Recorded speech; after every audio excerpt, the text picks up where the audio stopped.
नमस्कार, आदाब, बहुत-बहुत स्वागत है आप सभी का। आप देख रहे हैं खास कार्यक्रम नज़र और नज़रिया। मैं हूँ आपके साथ बुशरा खानम फहद।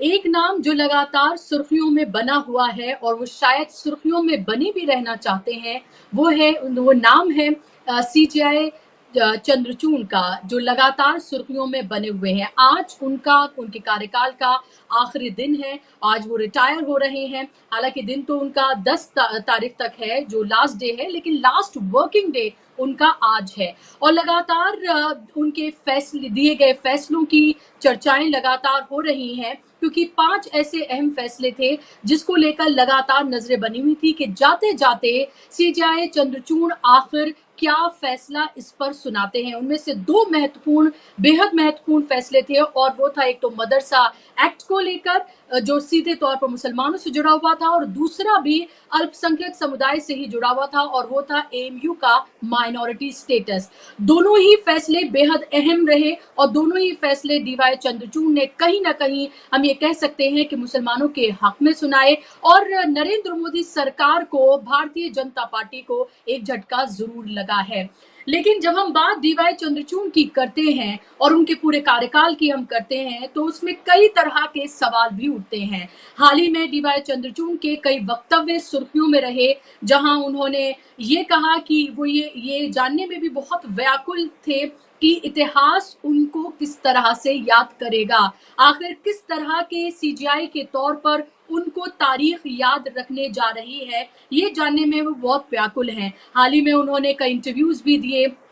उन इंटरव्यूज में उन्होंने एक जगह कहा कि उन्होंने ए से लेकर जेड सबको, उन्होंने यानी कि अर्नब से लेकर जुबैर तक उन्होंने सबको जमानत दी है। लेकिन फिर उनके लेकर आलोचना हुई। आलोचना ये हुई कि आप ए और जी की बात कर रहे हैं, जो 25 लेटर बीच में और आते हैं, जिसमें उमर खालिद का नाम आता है, गुलफिशा का नाम आता है, मीरान हैदर का नाम आता है, खालिद सैफी का नाम आता है। इन सब के बारे में क्या इनको इंसाफ कौन देगा? ये जो पॉलिटिकल प्रिजनर्स हैं, जो कई सालों से जेल में बंद है, जिनका ट्रायल भी ठीक से नहीं हो पा रहा है, जमानत अर्जी बार बार जिनकी ठुकरा दी जाती है, सुनवाई तक नहीं होती है, इनको इंसाफ कौन देगा?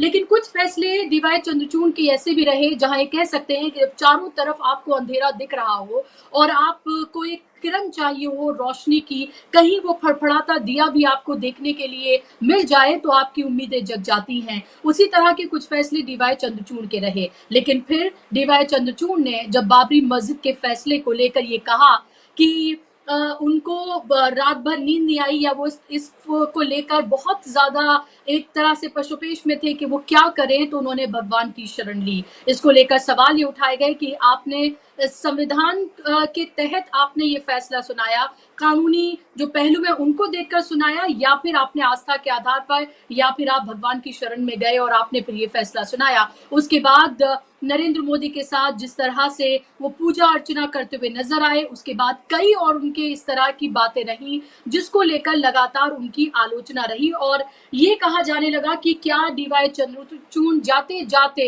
अब इस तरह की बातें कर रहे हैं जो कहीं ना कहीं उनके ऊपर कई तरह के सवाल खड़े करती है। लेकिन क्या कुछ फैसले उन्होंने इस तरह से भी दिए जिसके को लेकर तारीख उनको याद करेगी। आज की अगर हम बात करते हैं तो एमयू को लेकर जिस तरह से उनका एक्सक्यूज मी, जिस तरह से उन्होंने फैसला दिया है 7 जजों की बेंच, जिसमें 4-3 से ये फैसला सुनाया गया, जिसमें एएमयू का जो अल्पसंख्यक दर्जा है वो बरकरार रहेगा, माइनॉरिटी स्टेटस बरकरार रहेगा। इलाहाबाद हाई कोर्ट के 2005 का जो फैसला था उसको पलटा गया, सुप्रीम कोर्ट का भी 1967 का जो फैसला था उसको भी पलटा गया और अब ये कहा गया कि ये तारीखी एक तरह से फैसला इसको माना जा रहा है कि एएमयू का जो माइनॉरिटी स्टेटस है वो बरकरार रहेगा। हालांकि इसमें अब एक बट जरूर आ गया है कि 3 और जजेस की इसमें बेंच बनाई गई है जो ये देखेगी, इसके नेचर को देखेगी कि जो माइनॉरिटी स्टेटस बरकरार रखने का जो फैसला सुनाया गया है ये अब आगे कैसे बढ़ेगा और इसमें क्या क्या दावपेच है उस सबको वो देखेगी। लेकिन एएमयू के स्टूडेंट्स में खुशी की लहर है, उन्होंने इसको तारीखी बताया है और इसके साथ साथ रोते हुए बाकायदा तौर पर उन्होंने इस फैसले को वेलकम किया है। सुनिए आप क्या कुछ कहना है एएमयू के छात्रों का। पूरे देश भर के मुसलमानों में खुशी की लहर है। जिस तरीके से सुप्रीम कोर्ट ने फैसला दिया, देश भर का मुसलमान सराखों पर उसको सराहता है, से शुक्रिया अदा करती है और इस फैसले को हम सराखों पर रखते हैं। सुप्रीम कोर्ट का ये आदेश आज ऐतिहासिक आदेश है, हमारे एएमयू के लिए ऐतिहासिक दिन है। आज का दिन हम सुनहरे अल्फाजों से लिखा जाएगा। हमारे पूरे अलीगढ़ फ्रेटर्निटी के लोग जितने भी लोग हैं, आज का दिन हमारा फैसला हो रहा है, ये बहुत ऐतिहासिक है। हमारे जज्बातों से जुड़ा फैसला था। 125 साल पुरानी यूनिवर्सिटी है ये, और एक एक जितना भी अली यहाँ पर पढ़ रहा है सब टकटकी लगा के आज देख रहे थे सुप्रीम कोर्ट की तरफ। इस आदेश आने के बाद ये भी साफ हो गया है यहाँ पर कोई हिंदू मुस्लिम वाली राजनीति नहीं होती। हमारे हिंदू भाई भी हमारे साथ खड़े हैं यहाँ पर, जो हमारे साथ मिठाई खा रहे हैं आज। इस फैसले के शुक्रिया अदा करते हैं हम, सुप्रीम कोर्ट का तहे दिल से शुक्रिया अदा करते हैं। उनका काम विरोध करना था, लेकिन जो सुप्रीम कोर्ट को जो न्याय संगत लगा वो न्याय संगत फैसला आया है, तो हम उसके साथ हैं। जो सुप्रीम कोर्ट का फैसला है वो सराखों पर है हमारे। तो सुप्रीम कोर्ट का फैसला सराखों पर है। लगातार जिस तरह से मुसलमानों को दोयम दर्जे का शहरी बनाने की लगातार जो एक तरह का षड्यंत्र है जो चल रहा है, और जो अल्पसंख्यक शैक्षणिक संस्थान है उनकी हकमारी का जो मंसूबा है एक तरह से कह सकते हैं, उसको पस्त आज इस फैसले ने जरूर किया है। अब सवाल ये उठ रहा है कि डीवाई चंद्रचूड़ को इतिहास आखिर कैसे याद करेगा, उनका नाम तारीख के पन्नों में आखिर किस तरह से दर्ज होगा। क्या वो एक करिश्माई सीजीआई के तौर पर देखे जाएंगे, क्या इंसाफ पसंद सीजीआई के तौर पर देखे जाएंगे, क्या उन्होंने ऐसे फैसले किए जिनके लिए उनको याद किया जाएगा, या फिर उनके को लेकर जो क्रिटिसिज्म हो रहा है, जो लगातार उनको लेकर आलोचना हो रही है और उनके कुछ फैसलों को लेकर और जिस तरह के उनके जेस्चर्स रहे खासतौर पर सरकार के नुमाइंदों के साथ, उसको लेकर या फिर उनको याद किया जाएगा। आज इसी पर चर्चा करेंगे, बात करेंगे। दो खास मेहमान मेरे साथ जुड़ गए हैं। स्क्रीन पर आप मेहमानों को ले आइए। मेरे साथ पॉलिटिकल सोशल एक्टिविस्ट जाना माना चेहरा जम्मू आनंद जी मेरे साथ जुड़ गए हैं। जम्मू जी बहुत बहुत स्वागत, इस्तकबाल आपका। और मेरे साथ सुप्रीम कोर्ट के लॉयर और जाना माना चेहरा शाहिद अली साहब भी मेरे साथ जुड़ गए हैं। शाहिद साहब आपका भी इस्तकबाल और स्वागत। इससे पहले शाहिद साहब मैं आपके पास एएमयू को लेकर आऊं कि एएमयू के इस फैसले को किस तरह से देखा जाए, और 3 जजेस की जो बेंच बना दी गई है, क्या कोई पेच इसमें फंसा दिया गया है? क्योंकि लोगों को थोड़ा कंफ्यूजन है अभी भी कि आखिर जब स्टेटस बरकरार रखा गया है तो फिर ये 3 जजेस की बेंच आखिर आगे के लिए क्यों बनाई गई है। लेकिन उससे पहले सीजीआई डीवाई चंद्रचूड़ को आखिर आप जैसे वकील, देश के लोग किस तरह से याद करेंगे, क्योंकि आज उनका लास्ट वर्किंग डे था, 10 तारीख उनकी लास्ट डेट, यानी कि हम कह सकते हैं उसके बाद हम संजीव खन्ना को सीजीआई के तौर पर देखेंगे।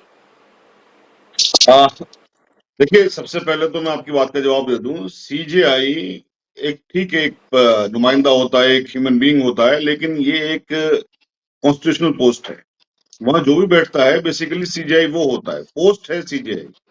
सीजीआई को व्यक्ति विशेष नहीं है, लेकिन चूंकि व्यक्ति विशेष ही उसको होल्ड करता है, व्यक्ति विशेष ही उसके अपने विवेक के अनुसार जो भी उसका दिमाग कहता है उसके हिसाब से फैसले करता है। तो जो सीजीआई साहब का जो जितने भी फैसले हैं, उनके अगर फैसलों को देखा जाए तो फैसले उनके तकरीबन सभी फैसले न्याय संगत हैं। क्योंकि बड़ी न्याय जो है ना, बड़ी अजीब सी प्रक्रिया है। कोई चीज अगर मेरे फेवर में आ गई तो मेरे लिए न्याय है, दूसरे के लिए वो अन्याय हो गया। दूसरे के फेवर में चली गई, उसके लिए न्याय हो गया, दूसरे के लिए अन्याय हो गया। तो ये जो न्यायिक प्रक्रिया है थोड़ी सी कठिन है, क्योंकि इसमें अब ये कहना कि साहब जिसके फेवर में फैसले गए। लेकिन एक चीज को अगर देखें, मैं सीजीआई साहब की बात मैं कर रहा हूँ, उन्होंने बाबरी मस्जिद वाले जो एक मैटर है, जो जजमेंट है, उस जजमेंट में उन्होंने अभी कबूल किया ये कि साहब ये जजमेंट मुझे भगवान ने कहा, मैंने इसको इस तरह से लिख दिया जजमेंट। उस जजमेंट के भी रेशियो पे बात होगी ना, हिस्ट्री तो बन गई ना। वो जजमेंट लिखा हुआ पूरा, उस जजमेंट में ये लिखा हुआ है कोई सबूत नहीं है कि वहां पर कभी राम जी का मंदिर था, राम जी वहां पैदा हुए थे। तो ये एक चीज है जो उसी जजमेंट के अंदर है। और ये भी है कि हम आस्था के आधार पर दे रहे हैं, आस्था के आधार पर जजमेंट नहीं दे सकते। तो ये कहीं ना कहीं उन्होंने क्या किया, जो मेजोरिटी है, मेजोरिटी के फेवर में एक ऑर्डर किया, या जो धार्मिक भावनाएं हैं वो आहत ना हो जाए कहीं मुसलमानों के फेवर में फैसला देने से, या एक तर्क संगत फैसला देने से, या मैं कहूं कि संविधान के अनुसार फैसला देने से उनको लगा ये कि हिंदुओं की भावनाएं आहत हो जाएंगी, इसलिए उन्होंने हिंदुओं के फेवर में फैसला दे दिया। जो बाकी चीजें हैं वहां पर कोई हिंदू मुस्लिम वाली बात नहीं थी। जैसे अभी मदरसा एक्ट का आया, अभी ये आज इसका आया, बाबरी मस्जिद वाला इसका आया, आपके एमयू वाला, और बहुत सारे फैसलों की बात है। तो मेरा अपना मानना यह है कि उनके बहुत सारी चीजें कंट्रोवर्शियल हैं, जिस पे हिस्ट्री बात करेगी, जिस पर तमाम देश बात करेगा, लेकिन उस कंट्रोवर्सीज के साथ साथ उनके फैसलों की अगर हम ढंग से समीक्षा करें, सही तरीके से समीक्षा करें, तो मेरा अपना मानना यह है कि उनके ज्यादातर फैसले न्याय संगत हैं। जी, बिल्कुल। और आपके पास मैं आ रही हूँ और एमयू को लेकर भी मैं आपसे सवाल पूछूंगी, लेकिन एक पहला रिएक्शन जम्मू आनंद जी आपसे भी।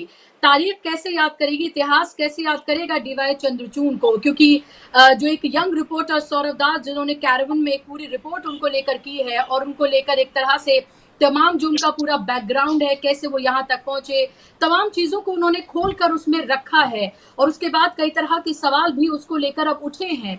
आपसे मैं जानना चाहती हूँ कि कैसे तारीख डीवाई चंद्रचूड़ को याद करेगी? क्या एक इंसाफ पसंद के तौर पर उनको याद करेगी, या फिर कंट्रोवर्सीज उनका दामन नहीं छोड़ेंगी? नमस्कार बुशरा जी। देखिए, एक्चुअली जो सुप्रीम कोर्ट में जो केसेस आती है, अधिकतर केसेस जो है स्टेट उसमें रिस्पोंडेंट होता है, यूनियन उसमें रिस्पोंडेंट होता है। मतलब सरकार जो है, सरकार एक बड़ा पक्ष होता है, और चंद्रचूड़ साहब, जहाँ तक सवाल है, for academic interest, for intellectual debates, उसकी भूख जिनको रहती है, उनके लिए वो एक आइकॉनिक फिगर है, क्योंकि अल्टीमेटली फैसले तो काम का हिस्सा है, लेकिन एक थॉट प्रोसेस जिसको बोलते हैं, उस थॉट प्रोसेस में उसको आगे बढ़ाना, उसके लिए जो एक भाषा लगती है, उसके लिए जो एक तर्क लगता है, उसके लिए जो एक अवधारणा लगती है, उसमें उस नज़रिए से जब देखते हैं तो चंद्रचूड़ जो है वो बहुत ही सम्माननीय है, अपीलिंग है, आइकॉनिक है। लेकिन जब उस अपन क्रिटिकली देखना शुरू करते हैं, तो क्रिटिकल, क्योंकि हर समय में जो संदर्भ होता है, कॉन्टेक्स्ट जो होता है, उसको हम नज़रअंदाज करके मूल्यांकन नहीं कर सकते हैं। जब हम लोग ये देख रहे हैं कि 2014 के बाद कॉन्स्टिट्यूशन की जो वैल्यूज है, या कॉन्स्टिट्यूशन में जो डिवीजन ऑफ पावर्स है जी, उसका बड़े पैमाने पे 2014 से हमने देखा है कि सरकार खुल्लम खुल्ला उसका अवहेलना कर रही है। दूसरा, जिस कॉन्स्टिट्यूशन में नफरत की जगह नहीं है, कॉन्स्टिट्यूशन इंक्लूसिव है, और इंक्लूसिव कॉन्स्टिट्यूशन में है, और सत्ता और सरकार अगर इंक्लूसिवनेस की बात नहीं करे तो फिर कॉन्स्टिट्यूशनल ऑब्लिगेशंस और कॉन्स्टिट्यूशनल मोरालिटी और कॉन्स्टिट्यूशन को अपेक्षित समाज कैसे बनेगा? क्योंकि सत्ता और सरकार, कॉन्स्टिट्यूशन ये कहता है कि वो सेक्युलर है, स्टेट इज सेक्युलर। अगर राज्य हमारा सेक्युलर है तो सरकार जो है वो फेनेटिक कैसे हो सकती है? सरकार कैसे कम्युनल हो सकती है? कॉन्स्टिट्यूशन अगर ये कहता है कि राज्य की कोई धार्मिक पहचान नहीं होगी, तो एक सत्ता कैसे राज्य को एक धार्मिक पहचान देने की कोशिश करेगा? इसका मतलब ये है कि मैं कॉन्स्टिट्यूशनल ऑफिस में बैठकर, और कॉन्स्टिट्यूशनल ऑफिस में बैठने के लिए जो मैं कसम खा रहा हूँ कि I will abide by the constitution, तो मैं अंदर आने के बाद मुझे कोई निकाल नहीं सकता, क्योंकि पार्लियामेंट्री डेमोक्रेसी में फर्स्ट पास द पोल जो है, जिनकी मेजॉरिटी वो सरकार है। तो ये जो संदर्भ चल रहा है पूरे देश में, जिस प्रकार से ह्यूमन राइट एक्टिविस्ट जब अपनी बात कह रहे हैं या सरकार से क्वेश्चन कर रहे हैं, तो उनके साथ जिस प्रकार का व्यवहार हो रहा है। दूसरा कि भाई सरेआम अगर देश के अंदर एक जिसको क्या है, एक माहौल ऐसा बनाया जाए फ्रेंजी का, और जिसमें अल्पसंख्यक समाज रिसीविंग एंड में आ जाए, या असुरक्षित महसूस करे, या सरकार के जो एक्शंस है वो एक्शन ही इतने पार्शियल दिखे तो फिर कॉन्स्टिट्यूशन और इक्वलिटी बिफोर लॉ, ये जो हमारे ज्यूरिस्प्रूडेंस के प्रिंसिपल्स है, व्यक्ति के जो अधिकार है, इसकी रक्षा कौन करेगा? कॉन्स्टिट्यूशन में तो किए गए हैं, लेकिन कॉन्स्टिट्यूशन में लिख देने मात्र मुझे वो अधिकार नहीं प्राप्त होते हैं। वो अधिकार अगर मेरे सत्ता छीन रही है तो कॉन्स्टिट्यूशन अपने आप में कॉन्स्टिट्यूशन के पन्ने नहीं देने वाली। तो कॉन्स्टिट्यूशन का ऑब्जेक्टिव पार्ट जो है वो बेसिकली जुडिशरी से आता है, और जुडिशरी इसीलिए इस दौर में जिस प्रकार से जुडिशरी में इन्फ्लुएंस हुआ और जुडिशरी ने जिस तरीके से अपनी एक न्यूट्रलिटी जिसको बोलते हैं उसको बनाए रखने में पूरी तरह नाकामयाब रही, और जो सरकार के साथ खड़े हो गए उन तमाम जजेस को अलग अलग समय में 2014 के बाद इनाम दिए गए हैं।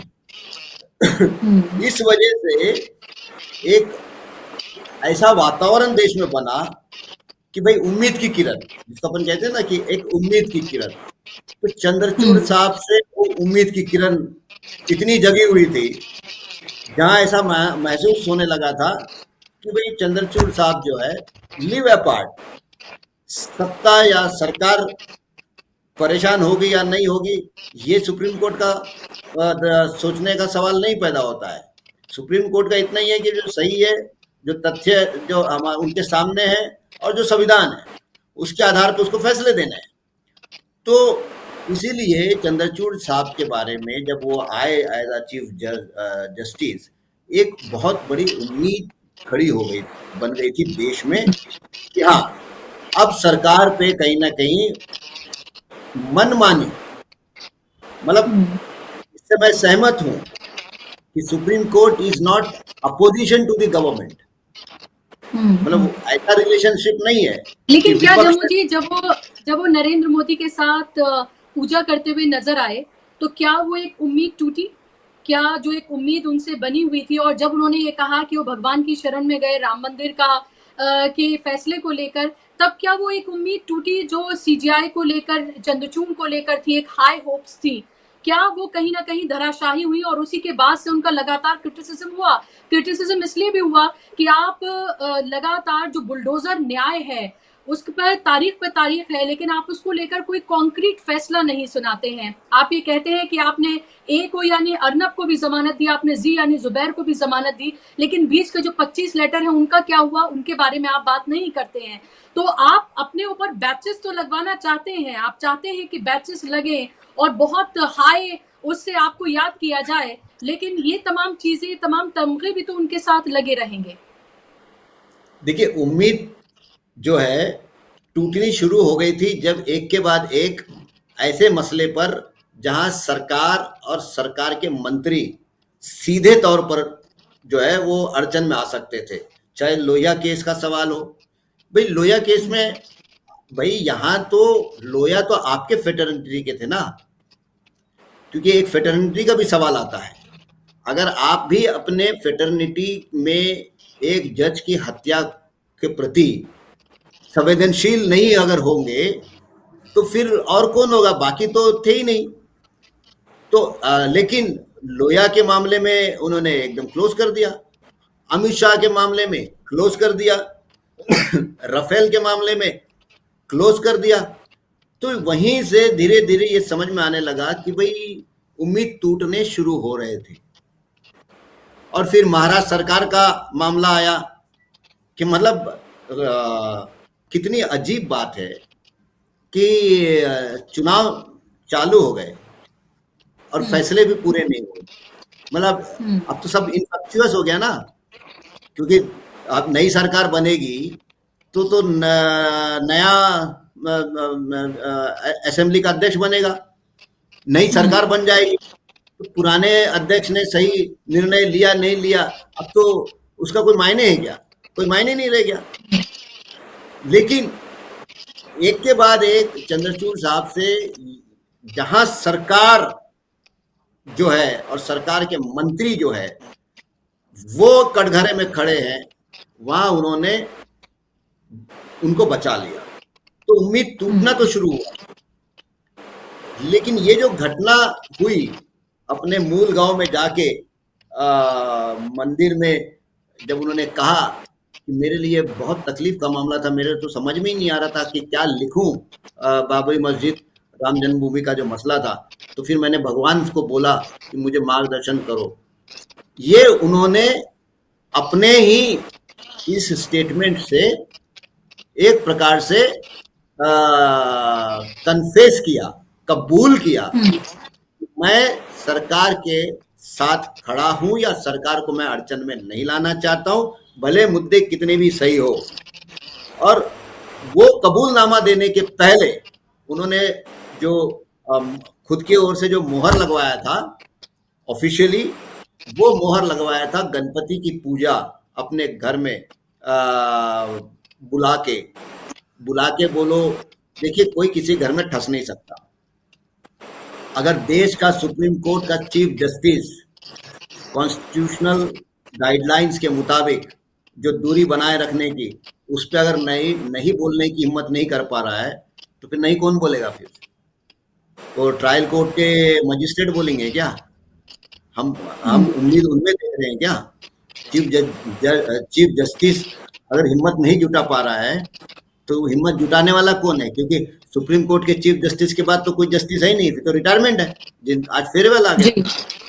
तो ये दो जो घटनाएं थी, एक तो गणपति की पूजा और उसका वीडियो वायरल होना। भाई आप इतनी प्रिकॉशन लेने वाले व्यक्ति, आपको कैसे नहीं लगा प्रिकॉशन लेना चाहिए? कौन वीडियो बना रहा था भाई? आपकी पत्नी आपकी बाजू में खड़ी थी, वो तो नहीं बना रही थी, तो कोई स्टाफ ही बनाया होगा, कार्यकर्ता तो घुस नहीं सकता। तो वीडियो क्या के लिए बना रहे थे? वायरल ही करने के लिए। तो आपने प्रिकॉशन नहीं ली और आपने सफाई दे दी कि नहीं घर में आ सकता कोई। भाई कोई भी आ सकता, ठीक है ना, तो इस देश का हर आदमी तो प्रधानमंत्री नहीं है ना फिर, और इस देश का हर वकील भी तो चीफ जज नहीं है ना। तो उनके लिए अपना एक संविधान के अंदर दायरा है वो। और उसके बाद मूल गांव में जाके उन्होंने जब कह दिया कि मेरे को भगवान ने जो बोला वो लिख दिया, उससे उन्होंने खुद कबूल कर लिया कि वो कहीं ना कहीं सरकार जो है उसके साथ मैं खड़ा हूं। जबकि कोर्टों का काम सरकार से खड़ा रहने का नहीं है, कोर्टों का काम संविधान के साथ खड़ा होना है, और कोर्टों का काम न्याय के साथ खड़ा होना है, और कोर्टों का काम नागरिक के व्यक्तिगत फंडामेंटल राइट्स को प्रोटेक्ट करने के लिए कोर्ट को खड़ा होना है। तो चंद्रचूड़ साहब ने ये जो पूरा घालमेल कर दिया, और घालमेल करने की वजह से ये हुआ कि चंद्रचूड़ साहब ने उनको जिस तरीके से क्रिटिसाइज करना हो, जिस तरीके से अपनाना हो, उन्होंने उतने अपने चेहरे बना लिए, like products in a departmental store. भाई रंजन गोगोई साहब के बारे में तो साफ हो गई थी, उसमें ब्लैक एंड व्हाइट था। पर गोगोई साहब, चंद्रचूड़ साहब के साथ क्या है कि भाई जैसा मैं जब इतना क्रिटिकल बोल रहा हूँ, एट द सेम टाइम मैं ये भी कह रहा हूँ कि नहीं, एक पक्ष ये भी रखना चाहिए कि अंतिमतः इतने बड़े देश में वैचारिकता का सृजन और वैचारिकता का विस्तार ये भी होना चाहिए, वो भाषा भी चाहिए। तो मेरे लिए चंद्रचूड़ साहब को देखने का है, तो उस प्रिज्म में मैं देख लेता हूँ कि this appeals because that is my need, because मैं इंटेलेक्चुअली देखना चाहता हूँ, अकाडमिकली देखना चाहता हूँ, तो मेरे भूख को मिटा देते हैं, whether I agree with him or not. But the question is, और ये सवाल ये भी उठता है कि ना तो कोर्ट, सुप्रीम कोर्ट, या ना ही सीजीआई, ना ही पूरी कानूनी प्रक्रिया ना तो विचारों से चलती है, ना ही वो आपकी आस्था से चलती है। वो तो जो कानून और संविधान जो आपको कह रहा है ये उससे चलती है, और आपको उसके ही चंद्रचूड़ साहब ने नुकसान ज्यादा किया है बनस्पत की फायदा लाभ जिसको कहते हैं ना, इन रियलिटी में चंद्रचूड़ साहब ने, जब देश एक ऐसे परिस्थिति से गुजर रहा हो, क्रिटिकल टाइम पर खड़ा है, बिल्कुल क्रिटिकल टाइम पे खड़ा हो, और आपके ऊपर एज अ इंस्टीट्यूशन हेड एक अपेक्षा थी कि जहां आम आदमी की आवाज को ट्रिविलाइज किया जा रहा हो, जहां सत्ता आम आदमी को बुलडोज कर रही हो, उसके विचारों के, उसके आकांक्षाएं, उसकी भावनाएं उसको बुलडोज कर रही हो, तो वहां आपको एक बड़े इंस्टीट्यूशन के सबसे सर्वोच्च पद पे है, उस लेवल पे आपके इंटरवेंशन देख रहे थे, ना कि आप कितना अच्छा बोलते हो। ये तो बहुत छोटी बात है ना। जी बिल्कुल। और आप कॉन्फ्रेंसेस में क्या बोल रहे हैं, किसी कॉलेज के आप प्रोग्राम में जाकर क्या बोल रहे हैं, और फिर जब आप वो इंसाफ कर रहे हैं, फिर जब आपके जो जजमेंट्स आ रहे हैं वो क्या है, अगर उनमें भी विरोधाभास नजर आए तो फिर बहुत तरह के सवाल उठते हैं। और सवाल ये भी शायद अली साहब कि हमने रिसेंटली देखा है, जैसे अभी गोगोई साहब का जिक्र किया, उसके अलावा आप ये देखें कलकत्ता से लेकर कई ऐसे जजेस रहे जो उस पोस्ट पर रहे और वहां से हटते ही उन्होंने भारतीय जनता पार्टी ज्वाइन कर ली, या तो वो राज्यसभा में चले गए, या उनको टिकट मिल गया, या फिर किसी ना किसी तरीके से वो उस तरह से नजर आए। अगर वो इस तरह से अपनी पोस्ट से हटते ही सत्ता के साथ खड़े हुए नजर आए, तो फिर उनके जितने भी फैसले रहे होंगे उस सबको लेकर भी तो सवाल उठता है कि उस वक्त, क्योंकि आपकी विचारधारा तो वो थी, और विचारधारा आपकी कहीं ना कहीं अगर आपके फैसलों में भी रिफ्लेक्ट कर रही थी, तो सवाल कहीं उठते हैं। क्या इन सालों में 2014 से लेकर 2024 में जब हम आज खड़े हैं, क्या पूरी न्याय प्रक्रिया जिस तरह से हो रही है, जिस तरह से न्याय दिया जा रहा है, क्या उसको लेकर भी सवाल उठ खड़े हुए हैं? क्योंकि जब सरकारें दमन कर रही होती हैं, जब सरकारें जुल्म करती हैं, तो उम्मीद के लिए लोकतांत्रिक देश में आप सुप्रीम कोर्ट और कोर्ट्स को आप एक उम्मीद के तौर पर देखते हैं कि इंसाफ आपको यहां से मिलेगा। अगर वहां से भी आपको वो इंसाफ ना मिले जिसकी आप उम्मीद लगा रहे हैं, तो फिर क्या?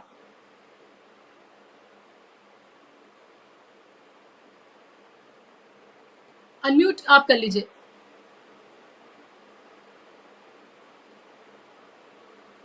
जी जी शाहिद साहब अपनी बात को रखिए।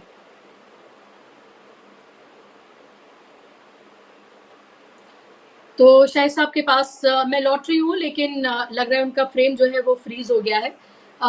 लेकिन सवाल यही उठ रहा है जम्मू आनंद जी, कि ऐसे वक्त में जो सवाल मैं उनसे पूछ रही थी कि जब इंसाफ के लिए आपको आखिरी किरण आपको जब नजर आ रही हो कि भाई कोर्ट, शाहिद साहब आपको आवाज आ रही है?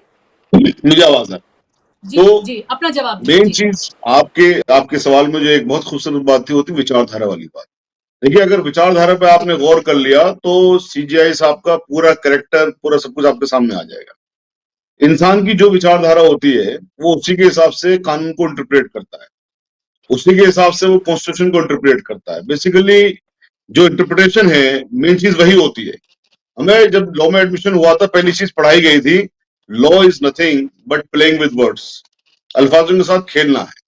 तो ये जो चीज है, अब मेरी जो विचारधारा है, मैं अपनी विचारधारा के मुताबिक उसको इंटरप्रेट करता हूं।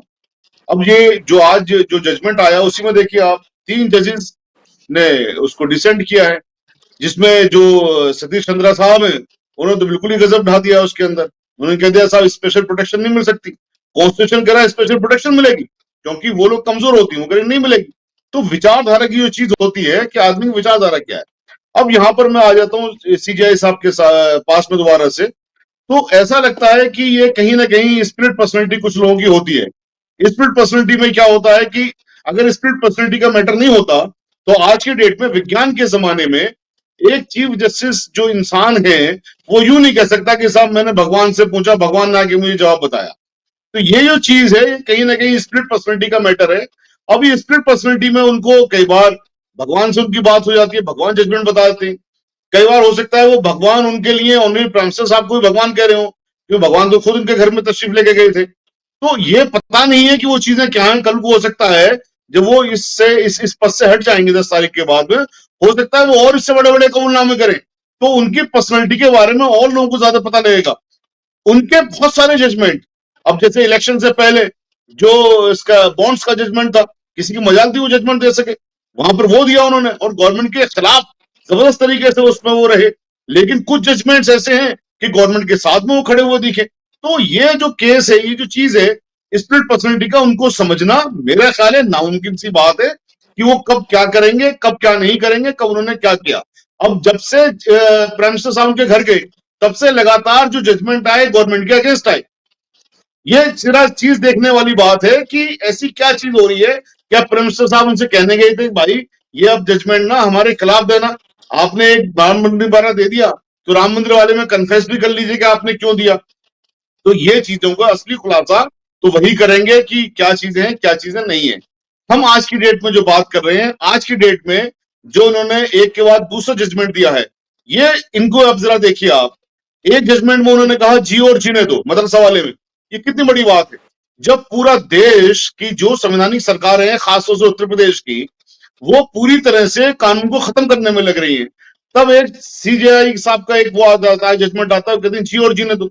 लेकिन यही साथ में जब सीजेआई साहब के हम उस जजमेंट को देखते हैं, ऑर्डर को देखते हैं, हालांकि इंटरिम ऑर्डर है वो, जिसमें उन्होंने कहा place of worship act Banaras वाले केस में नहीं आता है साहब, आप उसका सर्वे करवा लीजिए। तो वहां पर एक धक्का सा लगता है कि भाई ये क्या बात हो रही है।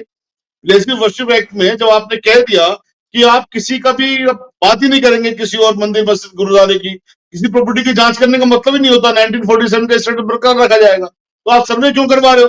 तो ये जो चीजें हैं, कुछ चीजें उनके क्या लगता है कि साहब बिल्कुल सूरज पूरब से निकलता है, एकदम से उनका सूरज पश्चिम से निकल जाता है। तो ये जो चीज है, इसमें खुद सीजीआई साहब, जब इसका अब मुझे यकीन है, उनकी पर्सनैलिटी को जितना मैं जानता हूं उसके मुताबिक मुझे यकीन है कि वो जिस दिन सुप्रीम कोर्ट की इससे ओहदे से हटेंगे 10 तारीख के बाद में, वो हो सकता है ऐसे बड़े बड़े खुलासे करें कि देश की पॉलिटिक्स ही इधर से उधर हो जाए।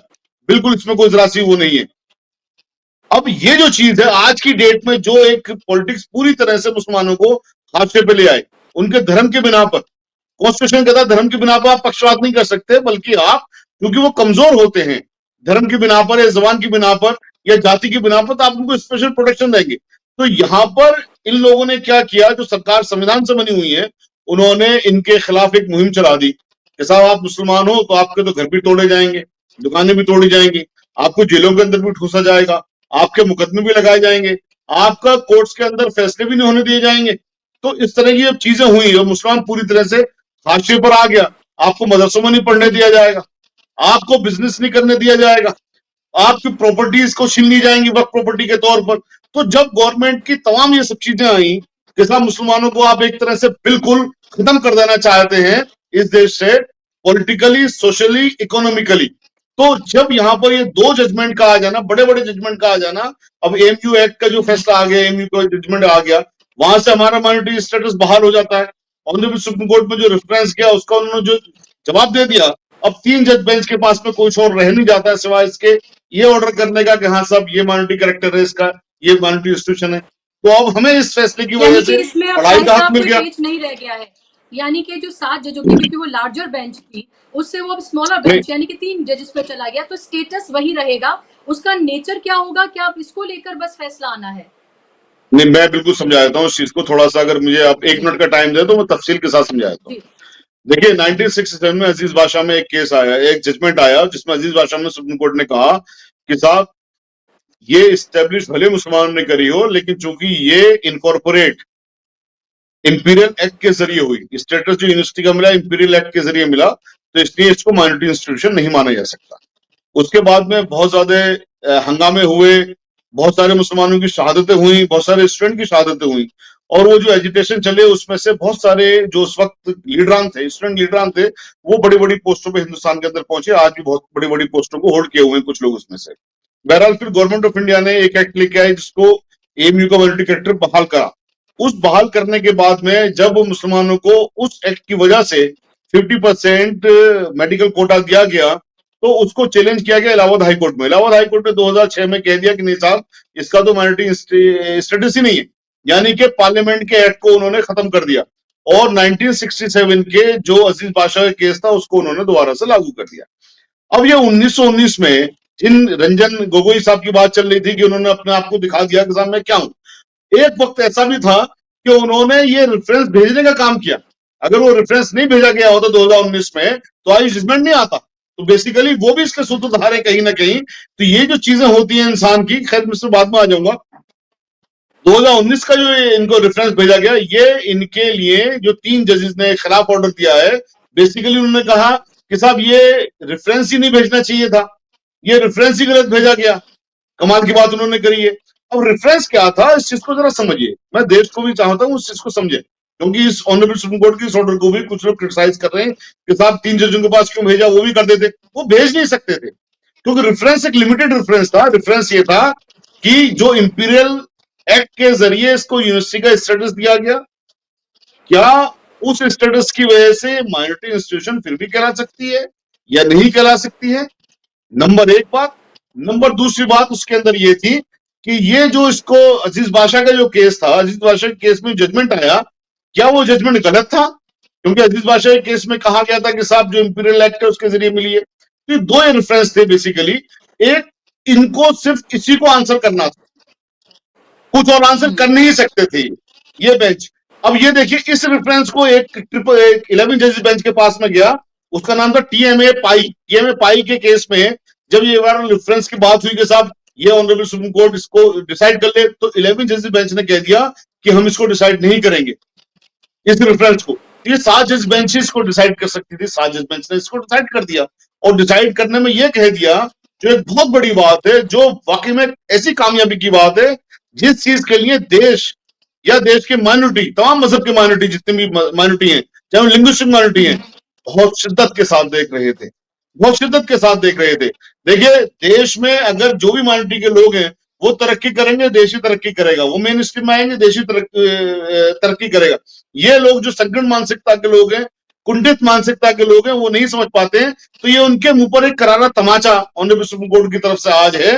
उन्होंने ऑनरेबल सुप्रीम कोर्ट के इस जजमेंट की वजह से पूरा देश तरक्की करेगा, क्योंकि जब ये लोग तरक्की करेंगे। अब इसमें क्या हो गया कि जो एस्टेब्लिशमेंट और इनकॉर्पोरेशन में कोई फर्क नहीं है, उससे कोई मतलब नहीं है कि साहब स्टैट्यूट या इंपीरियल एक्ट उसको लेकर एस्टेब्लिश किसने किया, एस्टेब्लिश किसने किया, वो फंडिंग कहां से आई, उसका ब्रेन कौन सा था, वो सोच क्या थी, आइडिया क्या थे, इन चीजों की से इंक्वायरी होनी है। और वो इंक्वायरी पे तो सर्वविदित सत्य है, हिस्ट्री है, तमाम एविडेंसेस है उसके कि सर सैयद अहमद साहब ने ये नोशन, ये ख्याल देखा था, ये आइडिया उनका था, इस आइडिया पर उन्होंने काम किया, अपने पैरों में घुंघरू तक बांध करके उन्होंने नाचा, इसके लिए फंड जमा किए, लोगों के पास गए, लोगों को खतूत लिखे, ये तक कहा कि नहीं साहब आप सिर्फ ये काम कर लीजिए, इस कौम को पढ़ा दीजिए, ये कौम अपने पैरों पर खड़ी हो जाएगी, पूरा देश तरक्की कर जाएगा।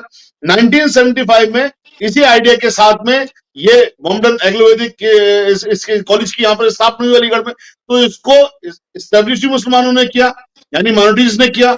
इसके पीछे ब्रेन भी वही था, आइडिया भी वही था, फंडिंग भी सारी की सारी वहीं से हुई। जो और दूसरे मजहब के लोग हैं, वो लोग अगर एक अच्छी चीज को सपोर्ट करते हैं तो इसका मतलब ये नहीं है कि उनकी फंडिंग है वो, या मुसलमानों की फंडिंग नहीं थी। भाई मेरे कहने पर अगर ये जम्मू साहब मुझे कुछ दान देते हैं मेरे किसी काम के लिए, तो वो मेरे कहने पे दे रहे हैं ना, मेरे आइडिया से प्रभावित होकर दे रहे हैं ना। तो उसमें जम्मू साहब कल कुछ नहीं कह सकते कि साहब मैंने शाहिद साहब के फला काम में दिया था तो इसका मालिक मैं हो गया, या मैंने एस्टेब्लिश की, वो मैं ही कर रहा हूं उसको। जैसे अब कोई चीज है, प्रेसिडेंट साहब, ऑनरेबल प्राइम मिनिस्टर साहब कोई चीज एक्ट पास कर रहे हैं, कोई चीज कह रहे हैं या कोई कानून लेके आ रहे हैं, तो पूरा सेहरा उनके सर पे बनता है, और उसके जो दुष्परिणाम होते हैं उसका भी उनके सर पे खामियाजा होता है पूरे का पूरा। अब जो फार्मर्स एक्ट लेके आए, फार्मर्स कानून लेके आए, तो पूरे जो लोगों ने, देश ने आंदोलन किया, उनके खिलाफ किया, उनको माफी मांगनी पड़ी, एक्ट को वापस लेना पड़ा। तो इसकी जो चीजें हैं, इसका पूरा आइडिया मुसलमानों का था, यानी सर सैयद साहब का था। इसकी स्थापना उन्होंने करी, फंडिंग उन्होंने करवाई, तो अब कोई चीज रह नहीं गई सिवाय इसके। और देखिए, इस चीज से पूरे देश में जितने भी लिंग्विस्टिक भी है ना माइनॉरिटी, खुद मजहबी माइनॉरिटी नहीं होती, पारसी, क्रिश्चियन, मुस्लिम्स, जैन, यही माइनॉरिटी, या सिख, यही माइनॉरिटी नहीं है, ये जबान से भी लोग माइनॉरिटी हैं बहुत सारे। तो उन सबको अपने अपने अब इंस्टीट्यूट को कायम करने का, उनको एडमिनिस्टर करने का, उसमें अपने हिसाब से एजुकेशन सिस्टम देने का, सेकुलर एजुकेशन सिस्टम भी वो इंक्लूड कर सकते हैं, रिलीजियस भी कर सकते हैं, तमाम तरीके पूरी तरह से आजादी दी गई। बेसिकली जो आर्टिकल 30 कहता है कॉन्स्टिट्यूशन का, उसको असली मायने में अब ऑनरेबल सुप्रीम कोर्ट ने नाफिज कर दिया है। जी बिल्कुल, और इसीलिए इसको तारीखी माना जा रहा है। इसीलिए जो एमयू के छात्र हैं, रोते हुए बाकायदा तौर पर वो अपने जज्बात को काबू में नहीं कर पाए, रोते हुए उन्होंने कहा कि ये ऐतिहासिक फैसला है, और सब लोग जो भी एमयू में पढ़ने वाले हैं, हिंदू मुस्लिम जो भी हैं, वो सब इससे खुश हैं, क्योंकि वो स्टेटस जो है माइनॉरिटी का वो बरकरार है। जम्मू आनंद जी, जब हम बात करते हैं गोगोई साहब की बात करते हैं, और फिर हम बात करते हैं डीवाई चंद्रचूड़ की, और उसके बाद इसी तरह के कई और हमने अलग अलग, ये तो सीजीआई हैं, जजेस को भी हमने देखा कि वो अपनी पोस्ट से हटने के बाद जिस तरह के अपने आगे प्रोफेशनल फैसले लेते हैं, उससे भी बहुत कुछ उनकी इमेज या उन्होंने जो फैसले लिए उससे बहुत ज्यादा उनको आंका जाता है। तो अब क्या डीवाई चंद्रचूड़, आज उनका वर्किंग डे लास्ट था, 10 तारीख उनके रिटायरमेंट की लास्ट डेट है, फिर हम सीजीआई के तौर पर संजीव खन्ना को देखेंगे, आगे वो अपने प्रोफेशनली क्या फैसले लेते हैं, क्या इससे भी ये तय होगा कि इतिहास उनको कैसे याद करेगा, और जो उन्होंने पुराने फैसले दिए उनका भी आंकलन उसके हिसाब से फिर होने लगेगा।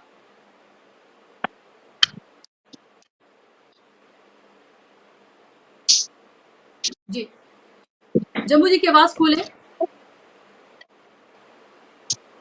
अलग इंस्टीट्यूशन में काम करने वाले या कॉन्स्टिट्यूशनल जो पदों पे बैठे हुए हैं, उनकी भी अपनी विचारधारा होती है। कुछ लोग न्यूट्रल होते हैं, जिसको बोलते हैं ना कि लकीर के फकीर, रूल बुक बस उतने रहते हैं। कुछ लोग अलग अलग अवधारणाओं से भी प्रभावित रहते हैं। तो इसलिए हम ये नहीं कह सकते हैं कि भाई सुप्रीम कोर्ट के जजेस या चीफ जस्टिस ये विचारों से प्रभावित नहीं रहते हैं, ऐसा नहीं है भाई। वो तो जस्टिस तो 60-65 के बाद बन रहे हैं ना, वो कॉलेज में भी रहे हैं, घर में भी रहे हैं, समाज में रहे हैं, तो अनेकों विचारों के संपर्क में वो भी आते हैं, अनेकों विचारों से वो भी प्रभावित होते हैं, अनेकों विचारों को वो भी पढ़ते हैं। तो डिफरेंट और मानवीय समाज में पूरा समाज एक ही विचार को मानने वाला हो, ये नहीं हो सकता। ये रिलीजन में हो सकता है कि भाई बुक में जो लिखा है वैसे ही मानना होगा, नहीं तो मतलब रिलीजन में भी नहीं होता। रिलीजन में भी, हर रिलीजन में बहुत सारे फिरके होती। हाँ, लेकिन उसको आप अमेंड नहीं कर सकते, आप उसको चेंज नहीं कर सकते। दूसरी बात, उसमें आपको चॉइस क्या है, या तो मानो या ना मानो, दूसरा कोई चॉइस नहीं है। अब सवाल इस बात का है कि अगर चंद्रचूड़ साहब को हम देखें, मुझे थोड़ी सी हैरानी ये हुई कि what prompted Chandrachud sir to मतलब make very, what tempted him to ultimately make very critical opinion on Justice Iyer। मतलब जस्टिस अय्यर से लेकर तो आज चंद्रचूड़ साहब तक काफी चीफ जस्टिस आके गए, लेकिन किसी ने भी ऐसा एक फॉर्मर चीफ जस्टिस को लेकर अपना एक ओपिनियन दर्ज नहीं कराया। मतलब was it that he was waiting कि मेरा जब भी मौका आएगा मैं तो बस 4 लाइन तो लिख के रख दूंगा कृष्णा अय्यर साहब को लेकर। तो मैं जो देखता हूं चंद्रचूड़ साहब का पर्सनालिटी को, एक तो ये है कि मुझे लगता है कि वो बहुत ऑब्सेस्ड है कैपिटलिस्ट सिस्टम से। पूंजीवाद नाम की जो इकोनॉमिक सिस्टम है, पूंजीवाद नाम की जो एक व्यवस्था है, उसके बहुत घोर पक्षधर है। इसलिए मैं देखता हूं कि वो इकोनॉमिक मैटर में या फाइनेंशियल मैटर में वो किसी प्रकार से सोचना नहीं चाहते, वहां पर वीटो पावर वो लगा देते हैं। One is he is so obsessed of capitalism. दूसरा है कि he is basically a liberal और कैपिटलिज्म। भाई अभी का कैपिटलिज्म भारत का जरा गड़बड़ा गया, क्योंकि कैपिटलिज्म की हिस्ट्री में ये रहा है कि वो लिबरल रहा, वो फासिस्ट नहीं रहा, कम्युनल नहीं रहा, क्योंकि उसको भी मालूम है कि कैपिटल जो है सोसाइटी में अगर पीस रहेगा तो कैपिटल जो है वो फ्लरिश हो सकता है, फ्लो हो सकता है, आसानी से इधर से उधर जा सकता है। अगर कॉन्फ्लिक्ट रहेगा तो कैपिटल पे ही सबसे ज्यादा असर होगा। तो दूसरा है कि वो बहुत लिबरल कैपिटलिज्म को मानने वाले, उस दर्शन को मानने वाले हैं। इसके लिए और कहीं ना कहीं मेजोरिटेरियनिज्म जिसको कहते हैं, उसके वो खिलाफ, इसके लिए वो देखते हैं कि भाई मैं भले कितना भी सही कह लूं, लेकिन ठेस नहीं पहुंचनी चाहिए। भाई आप सही कहेंगे तो ठेस तो पहुंचेगी, लेकिन वो कहीं ना कहीं मुझे लगता है कि is a blend of these three. जब वो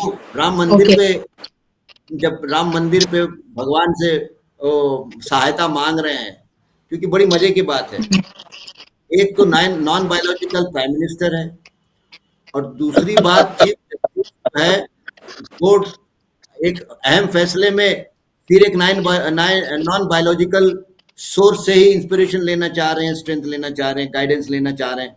it's a good coincidence 2024 different types of non biological authorities coincide कर गए। एक अपने आप को कह दिया कि मैं नॉन बायोलॉजिकल है, और दूसरे कहे कि मैं नॉन बायोलॉजिकल से स्पिरिट लिया हूं। Very interesting. तो वो जो स्टेटमेंट है वो कहीं ना कहीं इतिहास में वो हिंदू विरोधी के रूप में अपने आप को नहीं स्थापित करना चाहते थे, या किसी को मौका भी नहीं देना चाहते थे। इसलिए मेजॉरिटी भावना में, देश में अगर मेजॉरिटी की अगर भावना है तो हिंदुओं की भावना है, वही मेजॉरिटी में है न्यूमरिकली। तो आई थिंक चंद्रचूड़ साहब जो है, and to some extent he is anti Marxist. Okay, क्योंकि इक्वलिटी के ऊपर आपको एतराज नहीं होना चाहिए। अगर आप इंडियन, देखिए अल्टीमेटली इंडियन कॉन्स्टिट्यूशन की भी अपनी वैल्यूज है। इंडियन कॉन्स्टिट्यूशन कहता है सेक्युलर, इंडियन कॉन्स्टिट्यूशन कहता है rule of law, Indian constitution कहता है डेमोक्रेसी, इंडियन कॉन्स्टिट्यूशन कहता है प्लूरलिज्म, इंडियन कॉन्स्टिट्यूशन कहता है कि भाई सेपरेशन ऑफ पावर।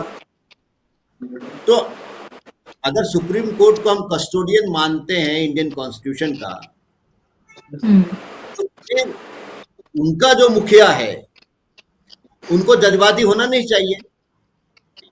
उनको कोर्ट रूम के बाहर क्या भावनाएं है उससे उनको सरोकार नहीं रखना चाहिए।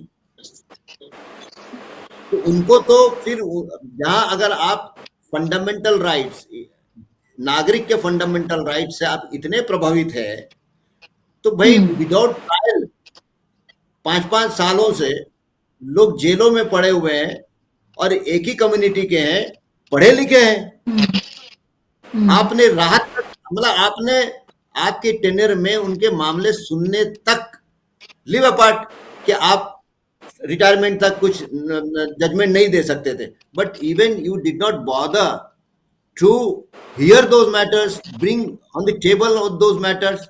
अरे सब पढ़े लिखे नौजवान हैं, ऐसे नहीं है वो, मतलब हिस्ट्री शीटर्स नहीं है ना जी। तो पॉलिटिकल प्रिजनर्स हैं। और ये भी आप ये देखें कि आप अर्नब के लिए आप रातों रात जो है उनके केस को सुन के उसको आप जमानत दे देते हैं, और आप फिर जुबैर का भी जिक्र करना नहीं छोड़ते हैं। लेकिन मैं बार बार कहूंगी कि वो तमाम लोग जिनकी एक लंबी फहरिस्त है, जिनके जो अपने परिवार, जिनके छोटे छोटे बच्चे हैं, जो पॉलिटिकल प्रिजनर्स हैं सीधे तौर पर देखा जा सकता है, उनको जमानत मिलना तो दूर की बात, उनके केसेस की सुनवाई तक नहीं हो रही है, उनकी तारीखें तक नहीं लग रही हैं, लगातार उनको जो है डिले किया जा रहा है। तो फिर इंसाफ को लेकर इसीलिए तो फिर सवाल उठने लगते हैं कि इंसाफ मुझे ऐसा लगता है बुशरा जी कि पोस्ट रिटायरमेंट चंद्रचूड़ साहब किस प्रकार का असाइनमेंट स्वीकार करेंगे। यस, देखिए बेसिकली चंद्रचूड़ साहब है, इंटेलेक्चुअल है। He would definitely like a role, चाहे वो गवर्नमेंट से वो रोल मिले या खुद तय करे। He will love to be in a seat or in a office in a role which is more advice giving. Okay, advice बिल्कुल। और वो देखना जी, वो देखना बहुत दिलचस्प होगा जी। वही मेरा सवाल भी था, वही दिलचस्प होगा कि पोस्ट रिटायरमेंट वो किस तरह के असाइनमेंट्स लेते हैं, सेमिनार्स में जाकर वो किस तरह की बातें करते हुए नजर आते हैं, अब वो क्या किसी तरह के कुछ पर्दाफाश भी करते हुए नजर आते हैं, अपने दिए गए जजमेंट्स को लेकर क्या कुछ कहते हुए नजर आते हैं। इसके अलावा इन जनरल वो न्याय को लेकर, संविधान को लेकर, न्याय प्रक्रिया को लेकर वो क्या कुछ कहते हुए नजर आते हैं, इस सब पर निगाहें रहेंगी। और ये भी निगाह रहेगी कि लोग फिर लगातार उसको उनके दिए गए फैसलों से जोड़कर भी देखेंगे कि क्या वो उससे प्रभावित रहे।